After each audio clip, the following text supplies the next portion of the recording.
What's up, people? Welcome back to another episode of Single Issue Sundays. And this week I'm going to be going over 4 titles, including 2 from Marvel and 2 from DC, one being a physical and the other being a digital issue. So let's get into it. Welcome back to Chris Chats Comics. My name is Chris Gonzalez, and Single Issue Sundays is the video series where I recap and discuss some of the issues that I picked up from this previous Wednesday, and you can check out my haul video on New Comic Wednesdays. But yeah, like I mentioned, I'm going to be going over 2 issues from Marvel and 2 issues from DC, so lighter week. And so let's go ahead and get into it. The first issue is going to be one of the bigger releases from this past week, and this is Daredevil. This is issue number 1, and this is legacy number 688, and this is written by Stephanie Phillips. The art is done by Lee Garbett, the colors are done by Frank Martin, and the letters are done by Ariana Mayer. And yeah, I thought this was a solid issue of the relaunch of Daredevil. I did not read Saladin Ahmed's run. Daredevil is one of my favorite characters, so I was cautiously optimistic going into this series. And again, since I didn't read Saladin Ahmed's run because I heard very negative things about it, and I'm not that much of a fan of Ahmed's writing. And so I wanted to go into this series with a fresh perspective, and again, I was cautiously optimistic, and this issue number 1 did not disappoint. I thought this was a solid first issue. And again, Stephanie Phillips, I read, not too familiar with her work, but based on this first issue, I'm definitely looking forward to what she brings to the table and the Man Without Fear. So go ahead and get started. So the issue has a pretty ominous intro.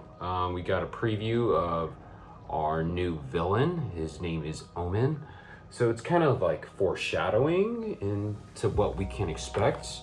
So yeah, I thought, again, pretty ominous, and Lee Garbett's artwork really nice. And yeah, and then we move into Daredevil doing Daredevil things, and again, love this double page spread. He is attacking these 2 guys that stole this vehicle, and yeah, I just really thought the artwork was great. Just look at that, and I feel like Lee Garbett's artwork along with Frank Martin's colors are just perfect for Daredevil. It's bringing a gritty and moody atmosphere. Especially love the use of blacks. But look at that, just again, the artwork's really incredible.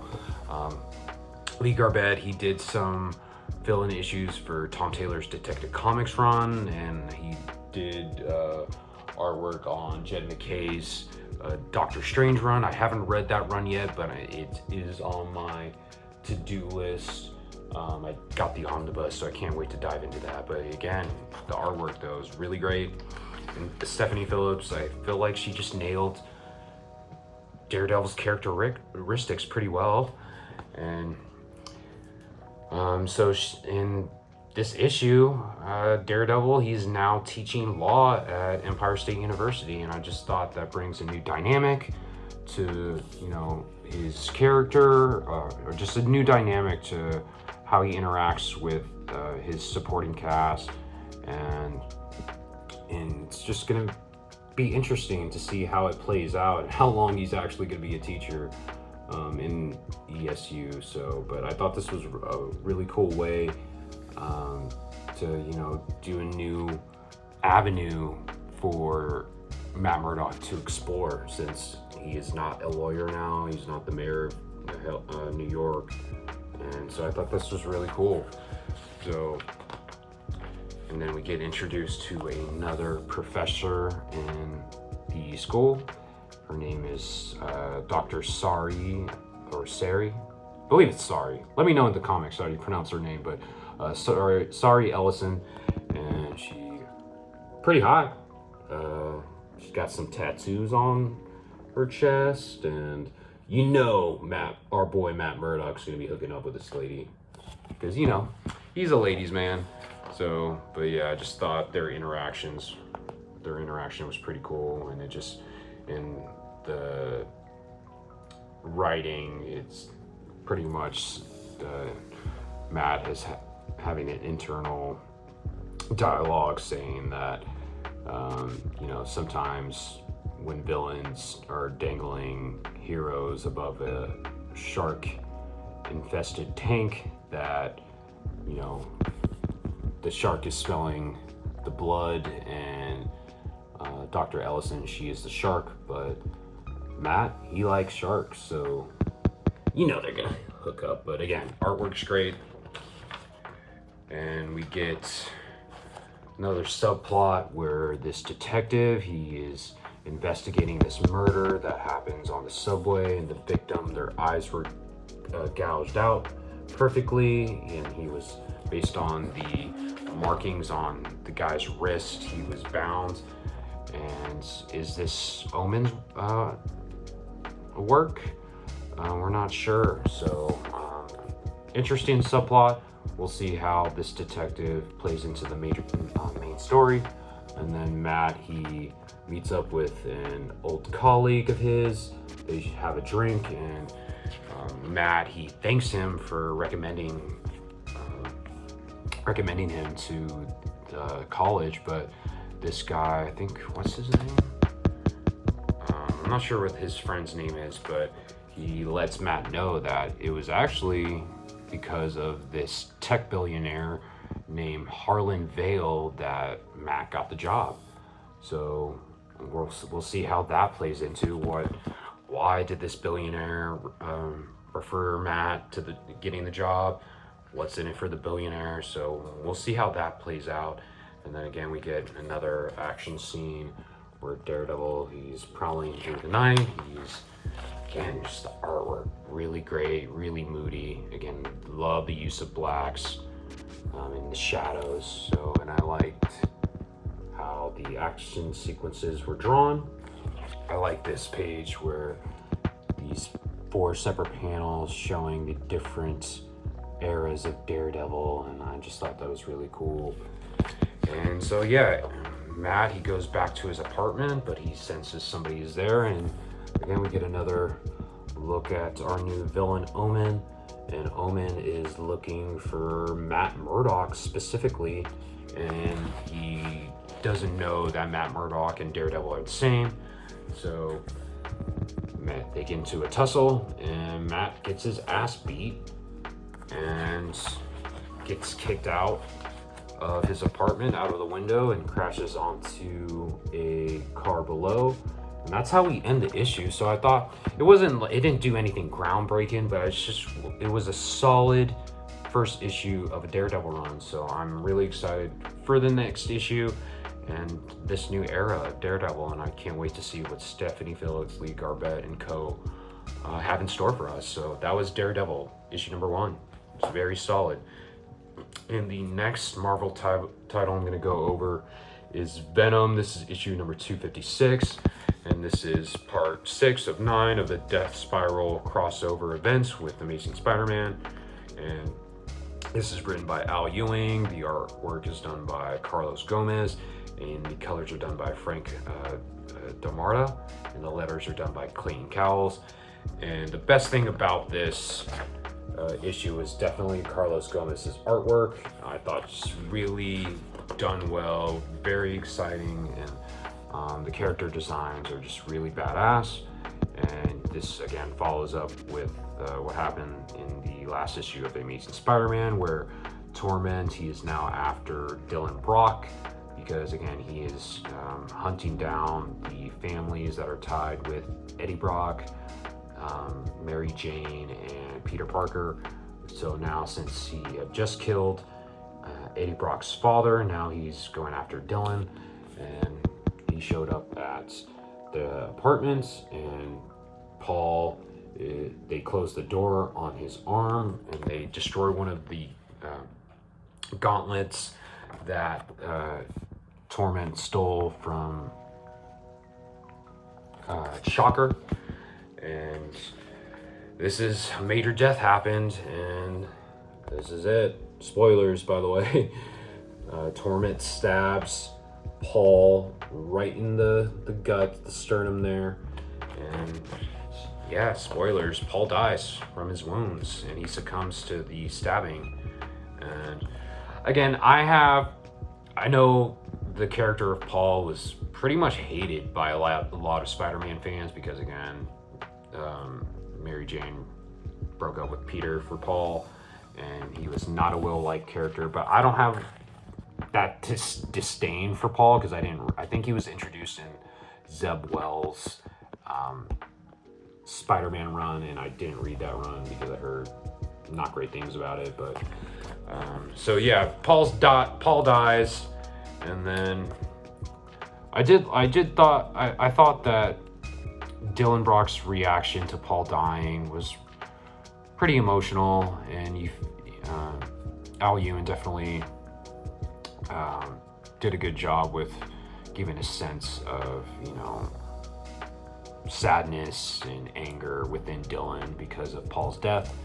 And then eventually Venom, Spider-Man, and Carnage, they show up to confront Torment.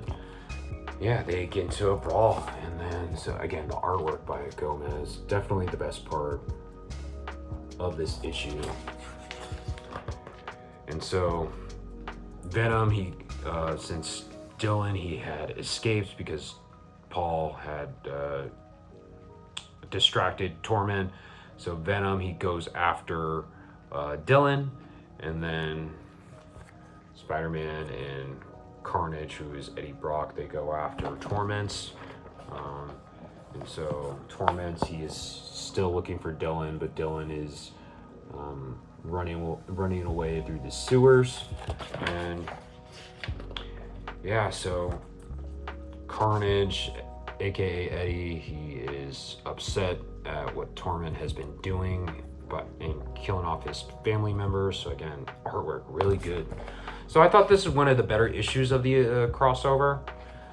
And Spider-Man, he prevents Carnage from killing Torment, and that ends up backfiring because Spider-Man, he's trying to convince Eddie, like, hey, we don't do this, even though this guy's a sick fuck and he deserves to die. He needs to go through the court of law. He needs to be set to trial. Again, really cool design. But and then I thought this was, we jump back with Venom. He catches up with Dylan, or they, I don't know. Venom catches up with Dylan, and again, they share an emotional moment. Dylan's upset that Venom wasn't there to protect Paul, but they embrace each other. So I thought that was a pretty emotional moment. And so eventually, again, Carnage, Eddie agrees with Peter that they won't kill Torment, but Carnage does not like that, and the Carnage symbiote pretty much jumps from Eddie and attaches to Torment because, again, Carnage needs to kill, and Carnage bonds with Torment, and this design is just really badass, really cool. So that was pretty much it. The pacing was pretty fast. Again, one of the better issues, I thought. We had some emotional moments between Paul and Dylan. So I thought this was a pretty decent issue of Venom. So that was Venom, issue 256. So now let's go ahead and move on to DC. And one of the DC issues that I read, and it's going to be the digital issue, is Batgirl. This is issue number 18, and this is written by Tate Brombal. The art's done by Takashi Miyazawa. He did the pencils and inks, and we got additional inks by Juan Castro. The colors are by Mike Spicer, and the letters are by Tom Napolitano. And we start off with Stephanie Brown, trying to get a hold of Cassandra, and I thought we finally get to see the rest of the Bat family show up in this book. I just thought it was a cool scene to see them, and cool to see Takashi Miyazawa draw the Bat family.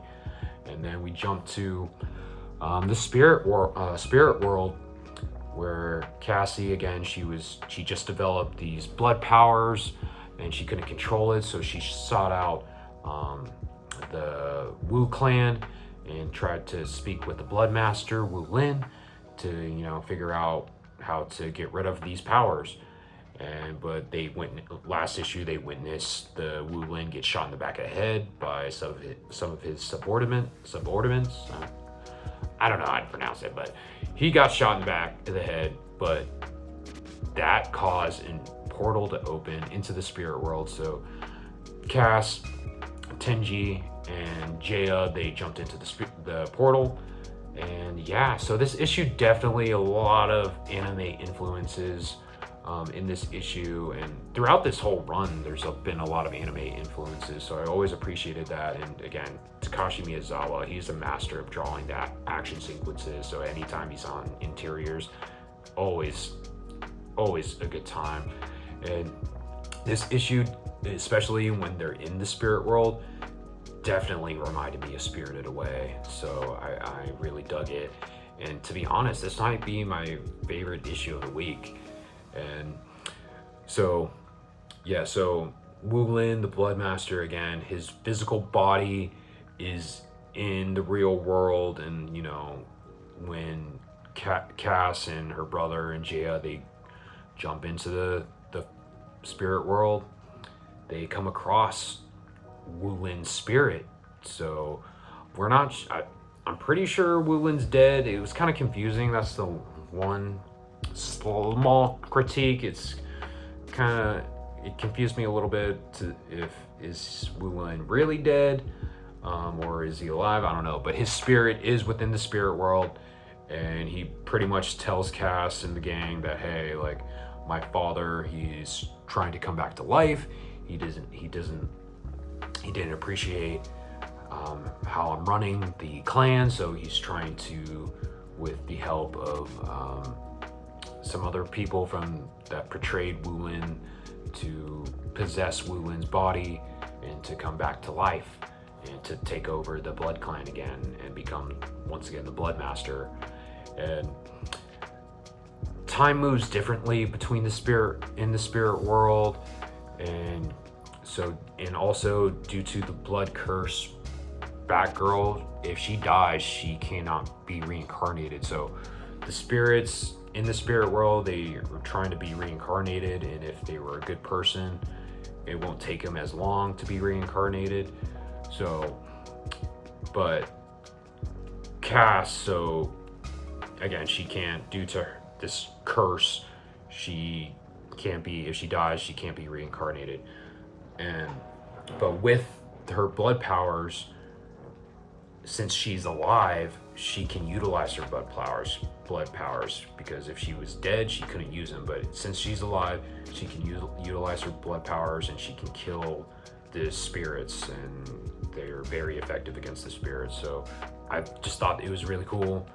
And there's moments where Jaya, we know that there's something going on with Jaya. She's not all as it seems with her. Again, the last arc with the final battle with the Unburied, she was revealed as a double agent, and then again it was revealed that she's not only not with the League of Shadows, she's not even with the Unburied. So what is her end goal? What's going on with her? So Wu Lin confronts Jaya about it, and so we still don't know what's going on with her. So I'm definitely intrigued what's going on with Jaya.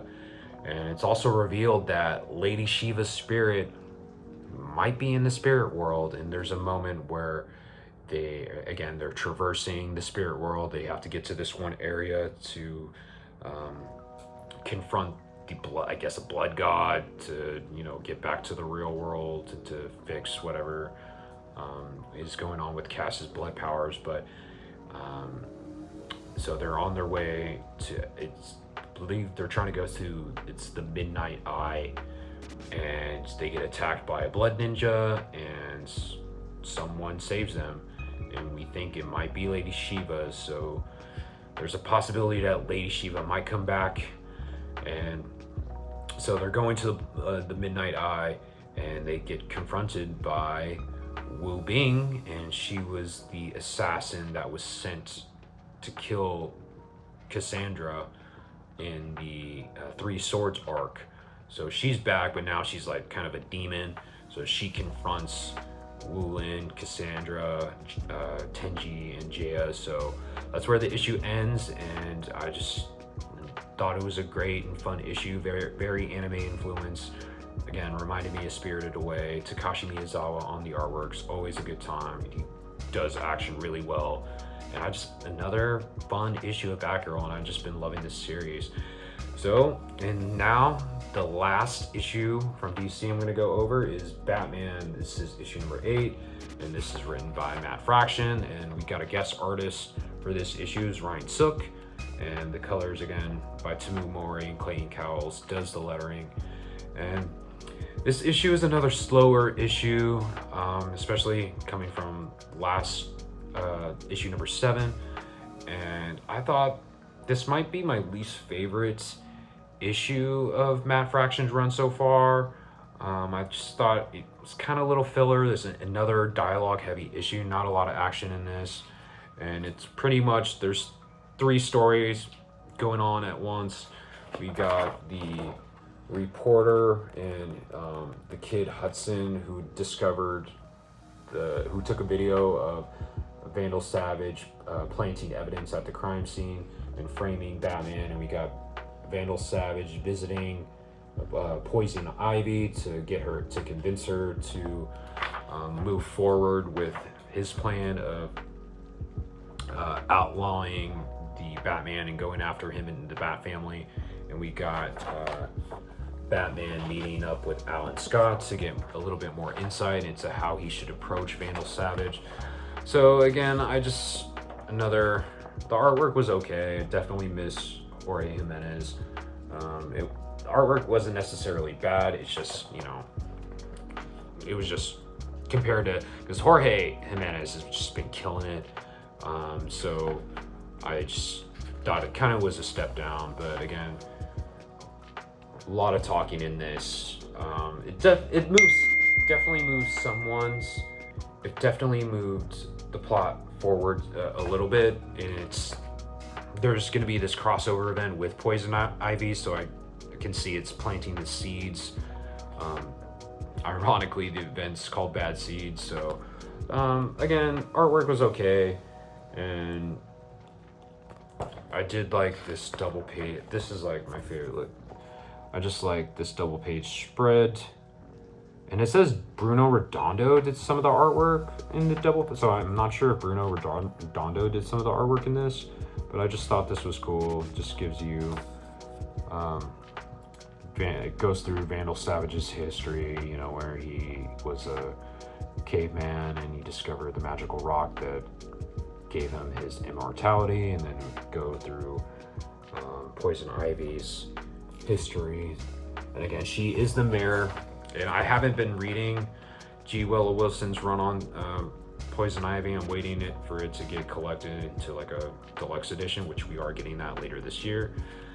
And again, we just go through following this old reporter and this kid, and they're just talking about how, why people do what they do in Gotham. And so I think that subplot is kind of the subplot between the kid and the reporter. I just think it's like just moving along too slowly, and just this whole issue, and another critique I had of this issue is because the last issue with the Joker, which I think was my favorite issue of Fraction's run so far, is they revealed at the end that Joker knows that Batman is Bruce, and that's not even addressed at all in this. So it's kind of like, okay, why? That was such a big revelation and we're just not gonna bring it up at all? So that's again, I don't know. I just didn't like that. And we end with, it's official, the mayor has signed a policy where she's pretty much giving the GCPD and Vandal Savage free reign to go after Batman and the Bat family. So that's pretty much it. Again, not my favorite issue, probably my least favorite issue of Matt Fraction's run so far. It wasn't necessarily bad, it was just a lot of dialogue and a little boring, but I'm still loving this run, and I am still looking forward to what's happened, what is going to happen next. I'm intrigued to see how they tackle with what happened with the Joker. I'm still intrigued with how the Minotaur is going to come back into play. And yeah, so that was it. Those were the issues that I read this week. Let me know if you read any of these books, what your thoughts were in the comments below. And yeah, just leave a like on the video, share it, subscribe to the channel if you haven't done so already. And yeah, just let me know what you think. And I just want to thank you for watching the video. And again, this is Chris Chats Comics. My name is Chris Gonzalez, and I'm out. Peace.